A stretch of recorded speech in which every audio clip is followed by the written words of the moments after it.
रहीम।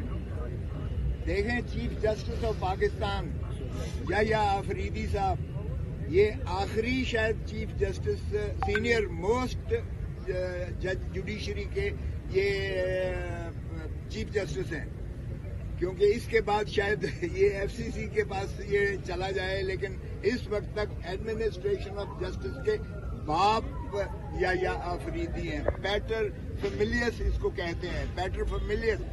हमने यही बावर करवाया कि देखें, आप कम से कम अपना जाती मर्तबा कोई अच्छी रवायत को जो है फरोग देकर जाएं।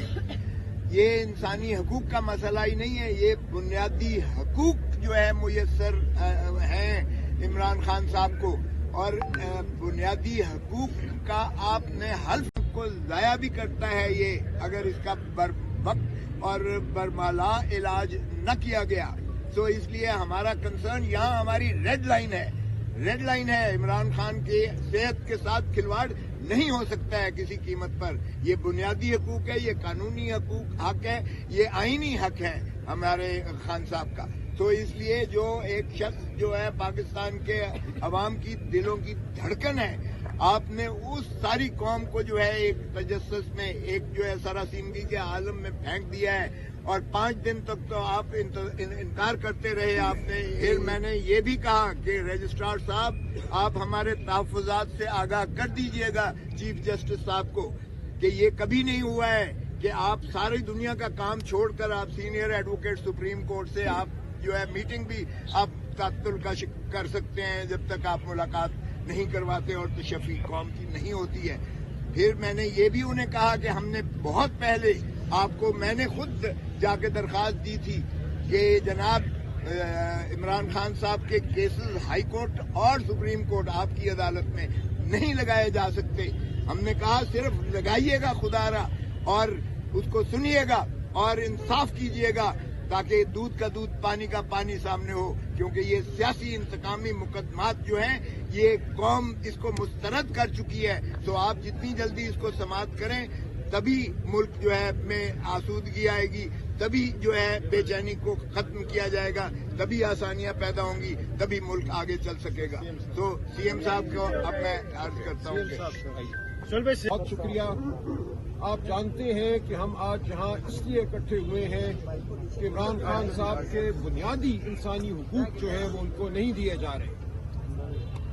हफ्ते की शाम पिछले हफ्ते उनको अडियाला जेल से पिम्स अस्पताल लेकर आए और इस तमाम अमल को खुफिया रखा गया। पिम्स अस्पताल में उन पे एक सर्जरी की गई उनकी आंख पे, और उसके बाद इस तमाम अमल को जुटाया गया, झूठ बोला गया। 5 दिन हुकूमती वज़रा ये कहते रहे कि ऐसा कुछ नहीं हुआ। उसके बाद जब आप लोगों ने, सहाफती हलकों ने हकायक वाज़े किए तो इनको अपना झूठ मानना पड़ा। और कल ये इकरार किया कि खान साहब की आंख के हवाले से तशवीश थी, जिसलिए उनको पिम्स अस्पताल ये लेकर आए और वहां उनकी आंख पे एक प्रोसीजर हुआ है, सर्जरी हुई है। तो कल हम अडियाला जेल के बाहर मौजूद थे। कल मुलाकात का दिन था। सुहेल खान आफरीदी साहब, वज़ीर आला खैबर पख्तूनख्वा का नाम उस लिस्ट में था। रुफ़का की लिस्ट, जुमेरात का दिन रुफ़का की मुलाकात का दिन होता है। कानून के तहत, अदालती फैसलों के तहत हम गए, हमें नहीं मिलने दिया गया। आफरीदी साहब को नहीं मिलने दिया गया। दीगर जो हमारे रुफ़का थे जिनके नाम दिए गए थे, सेनेट के मेंबरान, सूबाई असेंबली के मेंबरान, गुजरा, किसी को नहीं मिलने दिया गया। तो हम वहाँ कल रहे, आपके सामने है। कल 3 बजे तक हम वहाँ रहे और खान साहब के जो जाती मालिज हैं, डॉक्टर आसिफ यूसुफ, शौकत खानम अस्पताल के चीफ मेडिकल ऑफिसर, वो भी आ गए थे लाहौर से। उनके साथ लाहौर के एक बायानाज आई सर्जन जो रेटिना के एक्सपर्ट हैं, डॉक्टर खुर्रम मिर्जा, वो भी आ गए थे। वो 2 घंटे मौजूद रहे अडियाला जेल के बाहर, लेकिन उनको नहीं मिलने दिया गया। खान साहब की उनको मुआयना करने की इजाजत नहीं दी गई। तो ये एक बर्बरियत थी, इंसानियत के बुनियादी उसूलों के खिलाफ था।